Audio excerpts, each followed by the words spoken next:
వందనాలు నాన్న. ఈరోజు మేము కొన్ని ప్రశ్నలు అడుగుతున్నావు, చెప్పండి. సమాధానం చెప్తారా? చెప్పండి. మీరు పుట్టినప్పటి నుంచి దేవుడు ఎవరో తెలుసా? దేవుడు నాకు తెలుసు, ఆయన దేవుడికి అడిగిన జార్ల. మీరు దేవుడి కాడికి ఎట్టెళ్ళారు? దేవుడు మిమ్మల్ని ఎట్ట కనుక్కున్నాడు? దేవుడు ఎట్ట కనుక్కున్నా, ముందు ఇక్కడ మాణిక పాస్టర్ నన్ను పిలిచారు. నా బిడ్డలు చిన్నవాళ్ళు పిలిచినప్పుడు పావు సరిపోయి నా గదిలో పావు సరిపోయింది సుఖతుంటే ఆ పాస్టర్ మాణిక పాస్టర్ పిలిచారు. మనమ్మ నువ్వు వచ్చేసాయి దేవుడికి అడిగంటే అయ్యయ్య నేను చూసేసా దేవుడిని, అయ్యయ్య నేరాను నా బిడ్డలకు అంతా పెళ్లి చేయాలని చెప్పా. ఆయన దేవుడు పండగ రోజు క్రిస్మస్ పండుగ 10 రోజులు ఉన్నప్పుడు ఊరు వదిలి వెళ్ళిపోయినా. 2 ఆర్డర్ తీసుకున్నాం. ఆడపోయి 100 రూపాయలు హోటల్లో పనిచేస్తున్నా. అప్పుడు ఏమైందంటే నాకు ఒరగనం చూడలేదు, కట్టుకుని ఆడలేవు వాన. మళ్ళీ నేను చేసే పని కాడ వాళ్ళు ఓనరు ఇంకొక అమ్మకు మొట్టించాడు. వాళ్ళ ఇంట్లో ఒక 2 నెలలు ఉన్నా. అట్టా పని చేసుకుంటా ఉన్నప్పుడు నేను వచ్చి నాగాతమ్మన కొలుస్తున్నా ఇక్కడ సైడ్లో. అమ్మ నువ్వు నా పై దగ్గర నాకు మంచి చెడి నువ్వు చెప్పు అన్నా. అది వస్తాయి కానీ చెప్పదు. మళ్ళీ నేను చెన్నైకి వెళ్ళిపోయినాక చచ్చిపోయిన ఆయన పెట్టాడు. మా తోడు గొడవలు చేతబడి చేసింది. అప్పుడు నేను దేవుడికి అట్ట చేరలా మళ్ళీ నూరిపోయాను. పోతే వాళ్ళు 30,000 అడిగారు. 30 పైసా కూడా నా కాడ లేవు. తిండికి కూడా అల్లాడా. మా వాళ్ళు పలిగా పోలీల బాడికి ఉన్నప్పుడు వాళ్ళు కోడలే వచ్చేవరకు నేను కాల్చుకున్నాను. పొద్దున 10 రూపాయలు టీ చెప్పొద్ది. అది తాగి పండుకునే ఉండే కోడి పిల్ల పడుకున్నట్టుగా ఆమె వచ్చినాక ఇల్లు చిమ్మి అంట్లు కడిగి చీర ఉతికేస్తే ఇంతమంది గిన్నెల 2 పూట్లకు అన్నం పెట్టిపోద్ది. ఆ టీ అంగడి ఆయనకి చెప్పదు, అన్న ఆంధ్రాకి టీ అన్నా నేను వచ్చేస్తానన్నది. ఆ టీ సాగేసి మళ్ళీ పడుకున్నది. మళ్ళీ ఆమె వచ్చి లేపినా కానీ తినే వనకు తినేది. పనులకి ఆడపోయేదిలే. నెలకు 1000 రూపాయలు బాడీ కట్టాలి. అప్పుడు హిందూ స్వామిలో ఉన్నప్పుడు వాళ్ళు అగ్నిగుండం తీసుకుపోతుంటే ఇప్పుడు ఆమె ఉంది వేండాండ్రమ్మ ఉంది, నువ్వు పలానా దగ్గర పోతే నేను బాగుంటావు అన్నారు. చిన్న పోయేది అమ్మ నువ్వు ఏ దేవుని కొలిచావు ఆ దేవుని మందిరంలో పెట్టి ప్రార్థన చేయన్నారు. నాకు అది ఏ దేవుని కొలిచాను ఆ దేవుళ్ళని ప్రార్థన చేసా. మళ్ళీ నెలకి నాకు నిలిచికాయ తొట్లో ప్రార్థనకి బాప్సునేను అంటే అమ్మ నీకు మేము బాప్సుని ఇస్తాము, నువ్వు దేవుడు గుణ్యా ఉంటావా అని అడిగారు. సరే నాయన నేను ఉంటా, పాస్టర్ నాకు చెప్పను నోరు రాదు. అప్పుడు నేను చెప్పాను నాయన నేను ఉంటాను అంటే నీ బిడ్డలు వద్దంటే నువ్వేం చేస్తావు అన్నారు. నా బిడ్డలు వద్దినా కూడా నేను దీనిగా ఇల్లు తీసుకుని నేను ఉంటాను.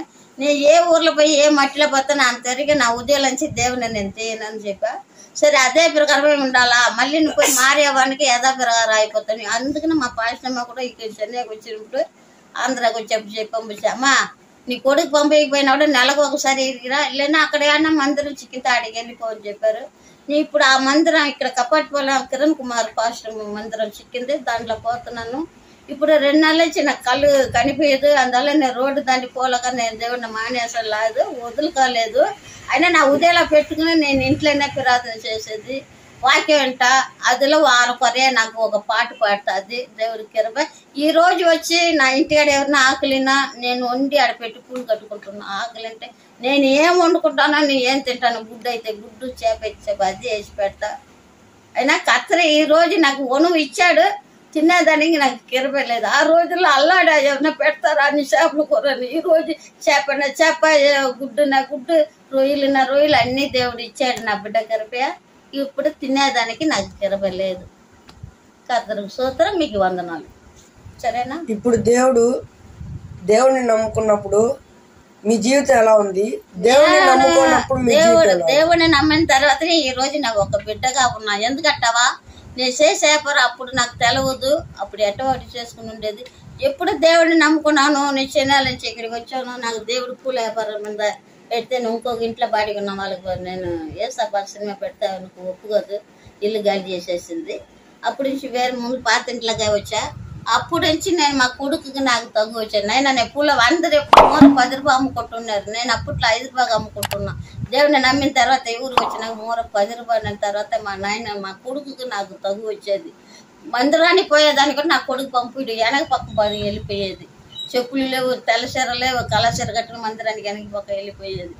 ఎప్పుడు నేను దేవుడిని వదిలేస్తాను ఆ రోజు నిస్తాను ఇబ్బంది పడ్డాను. నేను కప్పటిపల్లి మట్టిలో పోయేదాకా నా దేవుడిని నేను వదులుకను. 100 మంది 100 చెప్పిన. ఇప్పుడు కూడా దేవుడికి పెట్టుకునే వస్తువులు తెస్తారు నా ఇంటికి. అమ్మా నేను తిన్ను, నాకు వద్దు. ఏవే నీ దేవుడు మా దేవుడు, మీ దేవుడు నీ పెట్టుకో, నా దేవుడు నాతో ఉంటాయి. ఒక ఆమె ఎదురింటి పూల ఉంది, మా అన్న ముగ్గు ఈ పక్కమ్మ అంట, ముగ్గు కావాలంటే వేస్తా. దేవుడు ఉదయం ఉంటే చాలు, ముగ్గు వేసుకుంటే ఏమన్నా అడగద్దు. నువ్వు ఏ పక్క ముగ్గులు వేస్తే నాకు పడదు. అందుకే నా కొడుకుడు చెప్పాను, అయినా నువ్వు పెళ్లి చేసుకున్నా కూడా సరే, నీ భార్య వచ్చిన చోట ఇంట్లో నేను ఉన్నా సరే, నేను లేకపోయినా సరే ముగ్గు ఈ పక్క నీ వాకి. ఎప్పుడు ఇంతవరకు కానీ నేను దేవుడు ఇంకో వదిలే పరిస్థితి లేదు. ఎందుకంటే నాకు వెనక ఏం కరిగిపోయింది, ఈ పక్క ఏం కరిగిపోయింది, ఈ కళ్ళు కనిపించదు. అయినా నేను దేవుడిని వదలగలి. దేవుడు వదలకపోయినా కూడా నేను దేవుడిని నాకు కిరిపోయి నడిపిస్తాను. అందువల్ల నేను దేవుడిని చేస్తాను. నీ కప్పటి బలం అట్ల పోయేదాకా నేను దేవుడిని వదులుకోను. ఎప్పుడైనా నన్ను ఎత్తుపడి చేయాలన్నాడు కప్పటి బల కిరణ్ కుమార్ ఫస్టే వచ్చి నన్ను ఎత్తాలి. ఇంక ఏ దేవుడికి అడిగి నేను పోయేది. ఒక అమ్మ కూడా అనేది ఇప్పుడు అన్ని మందిరం పోవట్లేదు, అక్కడక్కడ చర్చి ఉంది. ఆ చర్చిలో నేను పెట్టి చేపించి ఆ పెట్లు పెట్టి అక్కడ పోయి ప్రార్థన చేస్తాను. నా కళ్ళు కనిపిన వాళ్ళు మా పాజిటివ్ వచ్చి నన్ను ఎత్తుపడి చేయను. నేను పోకపోయినా కూడా నా పాజిటివ్ వచ్చి ఎత్తుతాడు. అదే ఇప్పుడు కూడా నేను చెప్పుకున్న మాట అదే.